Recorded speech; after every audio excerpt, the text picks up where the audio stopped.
So it is not mandatory that, you know, it is not mandatory that one's material proclivities and psychophysical has to be mapped to a profession and one should be fully in that profession. It is not mandatory. How much one has to utilize that varna propensity towards the material side and how much towards the spiritual side, that is the choice of the living entity. This choice, that is exactly the choice of the living entity. Rather, this choice is dictated by, this choice is dictated by, is one's own decision. And actually, this decision choice is actually mapped onto the understanding of what we call as ashram. So, in this ashram understanding, if you see the four stages of ashram, uh, three out of four stages are talking about a very strong spiritual focus. That means utilizing all these material propensities on a highly spiritual side and very less material side. That's what the ashram is talking about. Brahmacharya means get trained, get rooted. That means a strong material focus. Vanaprastha means leave the material, accelerate on the spiritual. And sannyas means completely spiritual, no material. So the only place where there is allowance that okay, one can balance the propensity, channelize material propensities towards spiritual plus material combo is grahastha ashram. That's the only place where that allowance is given. But that also, what should be the mixture ratio of that allowance? That is an individual's choice. Whether it is 10% material, 90% spiritual, or 50-50, or the other way around, that is each individual's choice. But from the holistic understanding, we can understand that the more spiritual we keep ourselves, the better off we will be. And the more material we keep ourselves, the worse we will be. Or the more problems we have to interface. That is why, if one says that okay, to purify oneself, is it mandatory to go through that putrefying professional atmosphere? It's not. It's not. It's not. That is a simple rule of the thumb. It's not mandatory. So even in the material world outside, so one is even in the material world outside, there are professions which offer different degrees of material vibration. So there are passionate jobs. There are jobs which are a little bit towards goodness. There the salary is obviously going to be lesser. The work hours are also lesser, but then that offers more time for spiritual focus. So, so the whole transition has to be from material to spiritual. How much material we should go? No, best is don't go. But if we cannot handle that, then according to one's desires, one has to go. Then go that much only, which is at which we can restrain ourselves. So that much only material we should go, at which we can restrain ourselves. So one should not start on a purely material node and then see how to add spirituality. Better to start on a purely spiritual node and then maybe little bit, little bit, little bit. Wherever we can hold it, that's there, fine. That much material is sufficient for the time being. And that also should be reduced in due course of time. This is the point. So therefore, profession and varna is not an exact fit. Because varna is a tool, varna is a propensity. It can be used for service of Krishna, it can be used for material gains. So that is a point. So we say, okay, if a person is already in a profession, we say, okay, start utilizing your profession towards Krishna. So by using his profession towards Krishna, basically he starts channelizing his propensity towards Krishna. Is it not? So that's how we are because one who is anyways in a fixed groove, we start telling him, okay, you can offer that to Krishna, and in that way you can try to make it more and more spiritual. That is it not? So so that way in every profession you can see there is a matrix. Like say for example, Like say for example, there is so like there is a software engineer, So now the software engineer, now he can run after money, okay, money, awards, promotion, like that. If he gives up that greed for promotion, then he can work less number of hours and still continue in a big company and get some handful of salary and continue. So then he will have more time for Krishna. But if he's now running after promotion, best employee awards,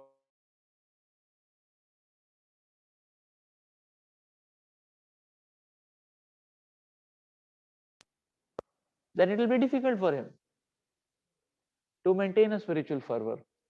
So just like so it is said that okay, if one can join a big company or a product company and one doesn't have too much greed, then he can just keep a performance which is a little above average, so that he's not thrown out of the company and he can get a decent salary and move on. But he may not be the apple of the of the the heart of the of the seniors or the company, the star of the company.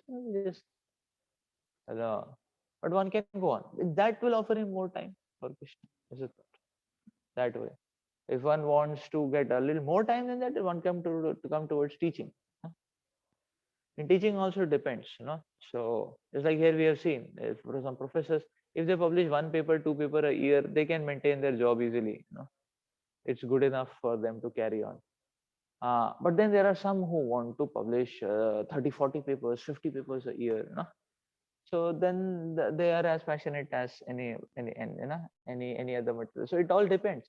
So one reduces the material desires. So in any way, similarly, as a doctor, one doctor can open his clinic and run after money, money, money. But another person can give up that. He can render more service. Is it not? He can open, suppose. So that means every profession there is a matrix. When a person is already fixed in a profession, then to encourage him, we say, okay, start offering that to Krishna. But actually, Varna is about propensity, which is a tool which can be used spiritually to offer service to Krishna, which is its perfection goal, but it can be used materially. So the matrix is in our hands. Rather, what we are supposed to do is offer that completely to Krishna. Is it like that? That's the point.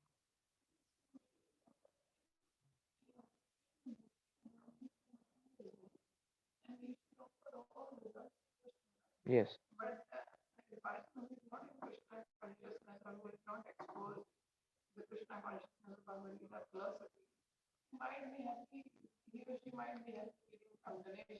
Okay.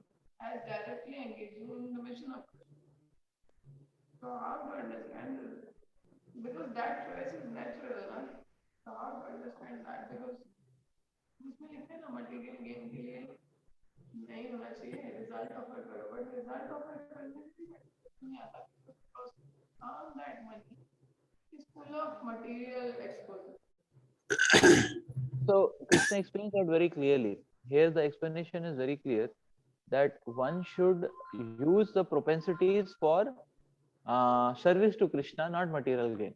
Propensities, not profession.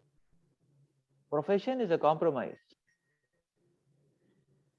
Profession is not Varna. Profession is a compromise. It is a compromise we are making. So when one is out on the track of profession, we say, okay, offer some donation. Maybe you're a doctor, can come and treat our devotees for free, or somebody comes to your clinic, please offer some free service. That will be a service to Krishna. We'll save our money, Krishna's money. So, so that's profession, is it? So channelization of multiple propensity, but it is towards I mean, of the Varna propensity, but it is towards a material end. Propensity is for the spiritual end. Is it not? Like somebody is a Brahmana, he can write books. Somebody is a Kshatriya, he can become a temple manager. is it not? Or head of department, or he can drive some department, he can drive some project. But he's a Vaishya, he can do some more fundraising for Krishna, like, and so that way is expected. Now to come to that, because one may be in profession. The profession is a compromise. When one is saying, okay, no, I'm 90% in my profession, 10% I'll give donation. That means 90% is profession, material gain, is it not? That figure has to be, eventually, slowly, gradually made reverse. For basic cereal, 90% to Krishna, is it not? Then it is fine. But one doesn't have to go to the material side to get something and offer to Krishna. One can be purely on the spiritual side, with engaged and service in the mission of the Lord. So if one is not ready, that is another story. But if one is ready, what is it? So there are these. So therefore, one ashram is a staircase like that. Slowly you can come to Krishna. Okay, your propensities are, so our propensities are anyways being used materially. So through that, okay, get something, give it to Krishna. That's a starting point. That's how the staircase works. But actually, these propensities one can use directly in service of Krishna, fully in service of Krishna. That is the goal or perfection.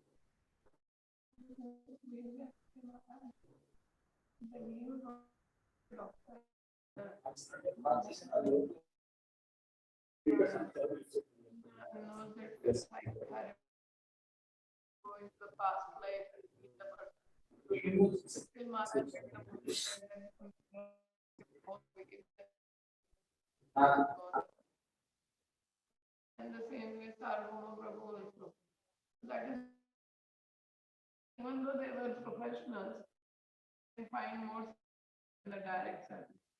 On that, they might be doing some service to humanity, but that service was incomplete because that was satisfying the soul they are serving and they were not satisfied with their own soul. Yes, so Krishna explains this very clearly. Then Krishna is telling in Bhagavad Gita, one can offer himself, do that, and one can offer some facilities. If one cannot do for some finance, so Krishna says that, you uh, uh, so completely, if one cannot do that, one can preach on behalf of Krishna.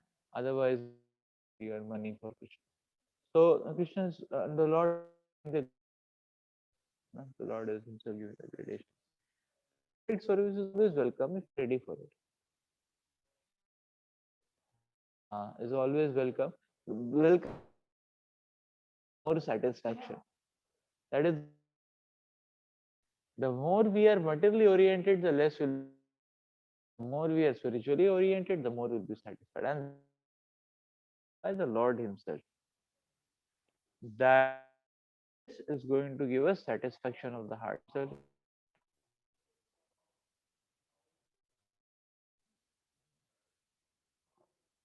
So therefore, see, the point is, okay, one should do, or one can take effort to spiritual, dip. That's basic, no guideline for everyone. But one can, uh, one should start with that, and slowly go towards the spiritual path. Point. So whatever ratio one has, the one should keep, at, no,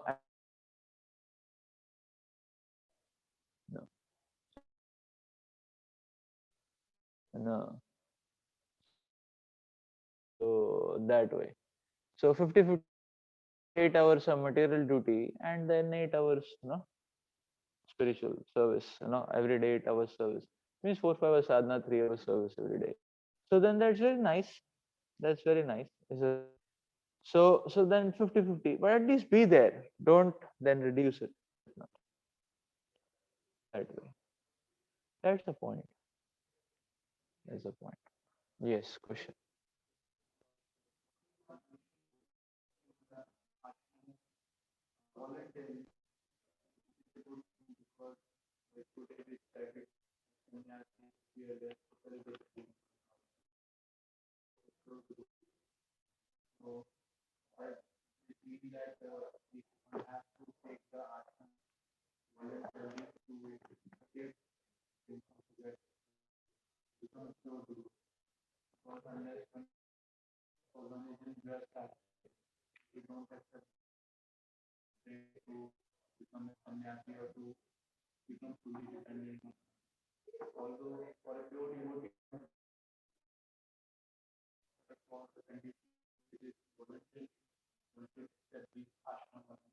Okay. Yeah, so the question is that okay, like say sannyas ashram is there, so should one, I mean, is it mandatory to accept sannyas ashram to, yeah, so step by step, obviously, vanaprastha sannyas, is it mandatory to go that way to be able to enhance our devotional service, or is it okay without it also? That's the question. That's the basic question. Uh, that's the basic question. So what I would say, in a very practical way, in a very practical understanding of it, is that at least uh, uh, vanaprastha ashram is compulsory for everyone. At least vanaprastha is compulsory for everyone. One should not remain on grihastha level. One should go to vanaprastha. Vanaprastha means now no material, no varna propensity on the material side. That's vanaprastha, is it not? Completely available for service to Krishna. Like that. Uh, so, so in essence, if we see a vanaprastha is actually starts living the life of a sannyasi, uh, because he is not doing, he is fully available for preaching, he is fully available for service, he is fully available for Krishna. He is not doing any material engagement, like that. Then the sannyas becomes one order up, like that. So, so at least vanaprastha stage one should come fully, like that. And then sannyas stage, whether one should come or not, then it doesn't matter. Whether one becomes sannyasi, fine. It doesn't become fine. Vanaprastha stage is essential. Is it not? So, for going back to Godhead, because Vanaprastha, from Grahastha to Vanaprastha is an important transition. Because Grahastha to Vanaprastha is the actual transition from material to spiritual. Is it not? Then, if one is a very, properly situated Vanaprastha, then whether he accepts sannyas or not, it's fine. It doesn't matter. It doesn't matter. Both are needed. Both are needed, like that. So that's the point. Just like say, so if one is sannyasi, very nice, is it not? Like our uh, if one is sannyasi, then it's very nice. When not a sannyasi, then also is very nice. Both are same, is it? So just like Janani was not saying sannyas, but it doesn't matter. He is doing as powerful a service as a sannyasi. Like that. There's so many devotees that take inspiration from him. He is fully available. He's fully preaching. He's just so amazing. He's like the no.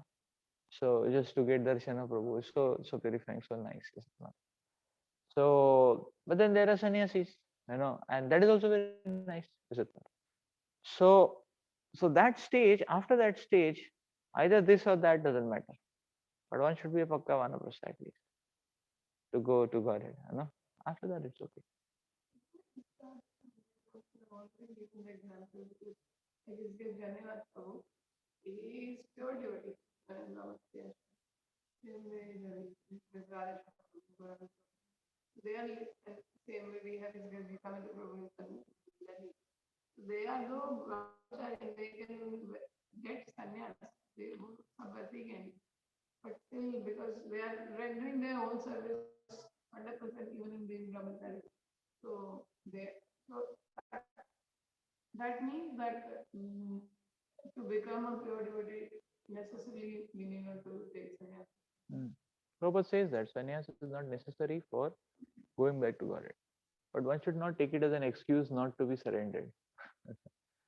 Being surrendered is necessary. Even The if they are brahmachari, they are like sannyasis only. Sannyas means they have completely renounced the material world and they are fully available.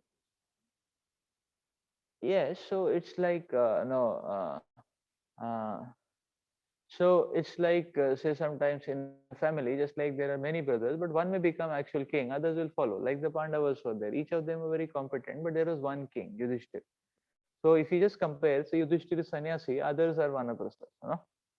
So the analogy goes that way. They're equally competent, but no need actually. So they are not taking it. But one person has to be. So it's something like that. It is something like that. Not everyone need to take the sannyas like that. Yeah, so that means that the principles and the qualities of all the four ashrams have to be imbibed step by everyone. But the order or the transition, the physical formal transition from Vanaprastha sannyas is a choice. It's not required for devotion for going back to Godhead. One can take it on a pure desire note, or one need not take it. That is okay. Like there are some grahasthas who became sannyasis, like GKG Maharaj, but there are some other grahasthas who have not taken sannyas. Huh?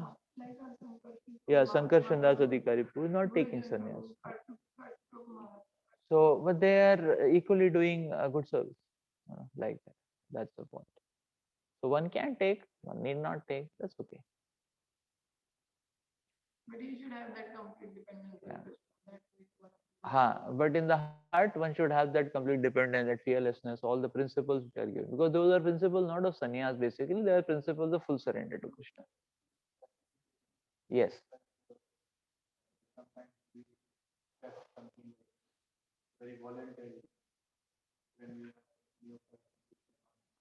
Yes. Yes. So actually, the whole point is that why this transition from varnashrama to sannyas. See, actually, sannyas is taken from a proper motivation that ashram or sannyas can help a person also, remain focused. But the point is that because sannyas is associated with a lot of honor, respect, and so if one has not entered sannyas with a proper motivation, then it may fire back also. So therefore, especially the transition from vanaprastha to sannyas, one should be very careful. Means one should actually see that, evaluate everything, seek a lot of blessings of the Vaishnavas, and see that, uh, means so one has to be careful on that regard. It's not that okay, I just want to wear sannyasi robes and I take a danda. No, not that. That point is not there. The point is that that machinery of sannyasi has to be installed, and the externals one has to be quite careful.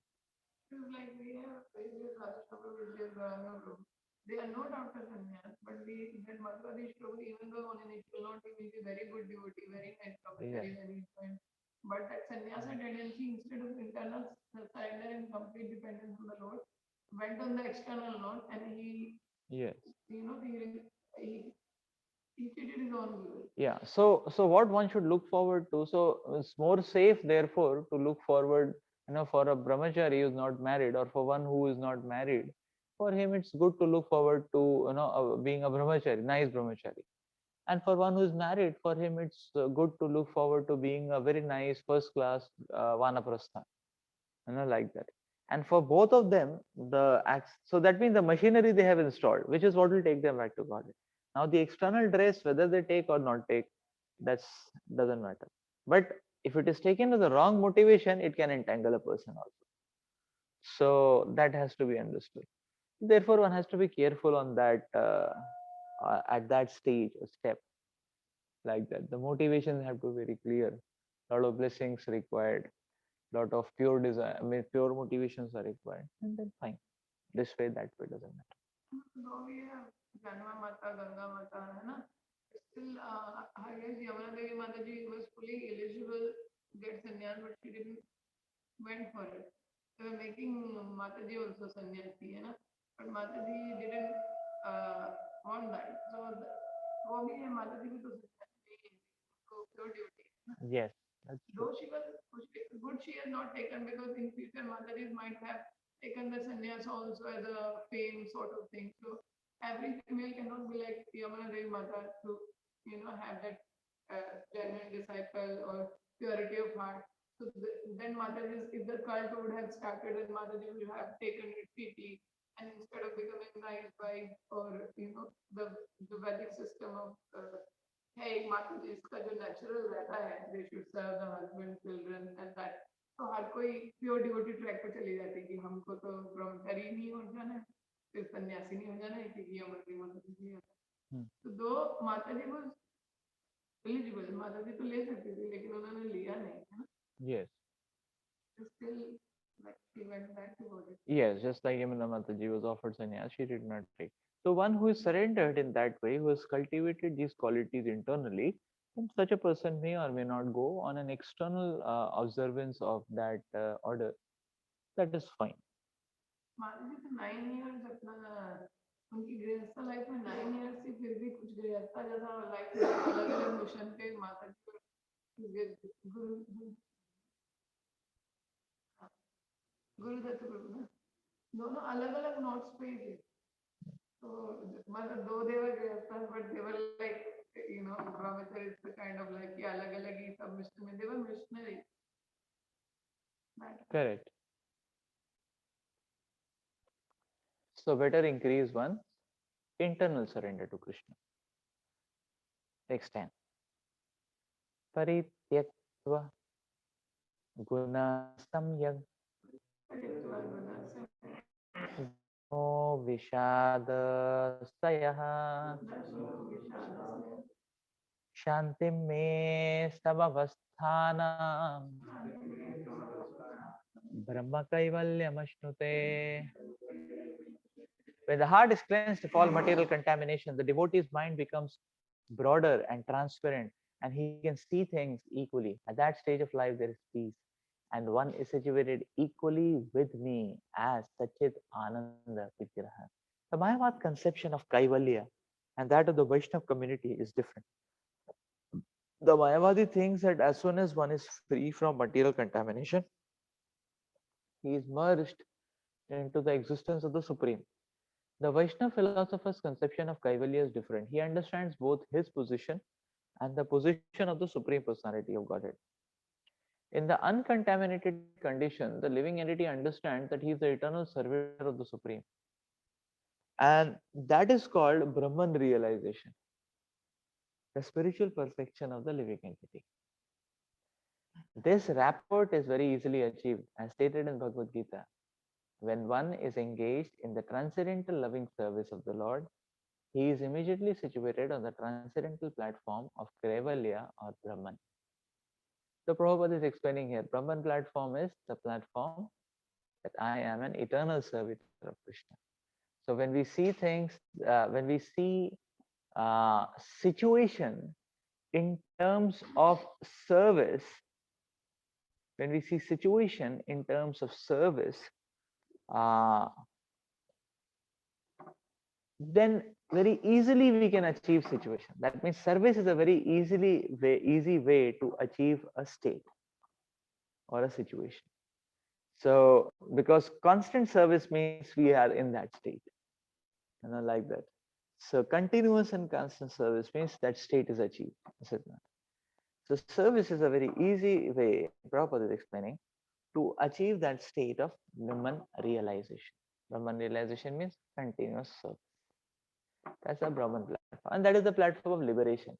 Is it not? Prabhupada explains that as well. X11. Udasinam ivad adhyaksham tapyajnana kriyatmanam kutastham imam atmanam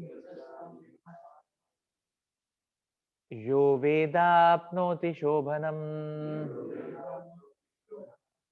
Anyone who knows that this material body made of the five gross elements, the sense organs, the working senses, and the mind is simply supervised by the fixed soul is eligible to be liberated from material bondage. This verse describes how one can become liberated from material bondage.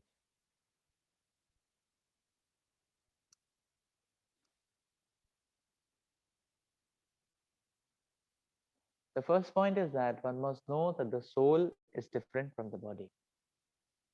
The soul is called Dehi, or one who possesses the body, and the material body is called Deha, or the embodiment of the soul. The body is changing at every moment, but the soul is fixed. Therefore, the soul is called Kutastham.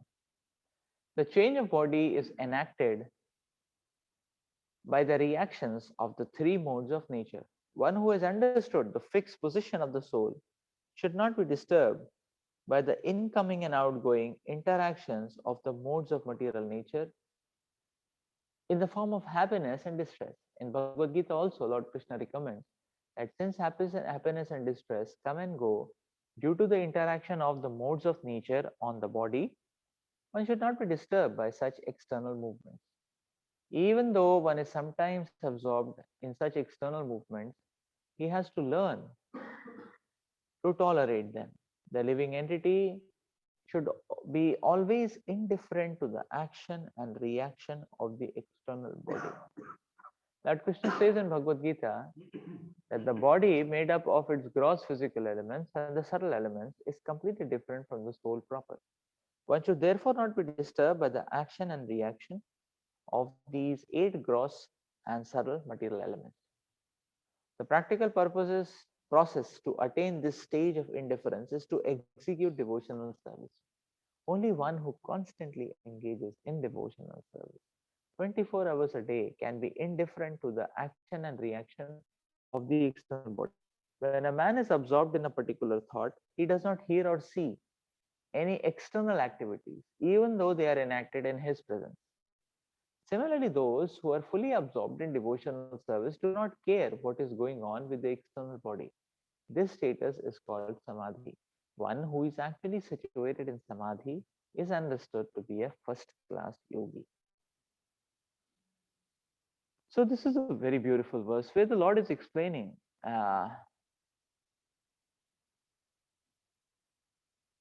in a very beautiful way. Krishna is explaining here how this potentiality is there in us of absorption.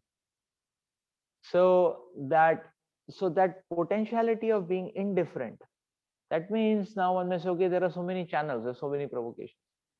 So here the Lord is explaining that individually each one of us has the potentiality that we can tune into one channel, and therefore tuning into one channel means tuning off from all of the channels.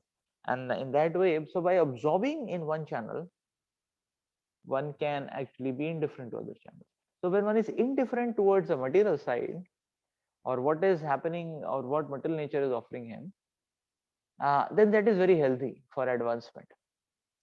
And that is what Lord is recommending. And Prabhupada is explaining that by engagement in devotional service, this is possible. The more we engage in devotional service, the more we are training ourselves to tune into the spiritual frequency and to tune out or be indifferent to the material frequencies, the happiness, distress, the dualities, and so on. So this is very interesting. The first step is, so the first step starts from understanding that I am not this body. I am different from the body. So this body and the 5 material elements and the subtle elements, I am beyond all of that.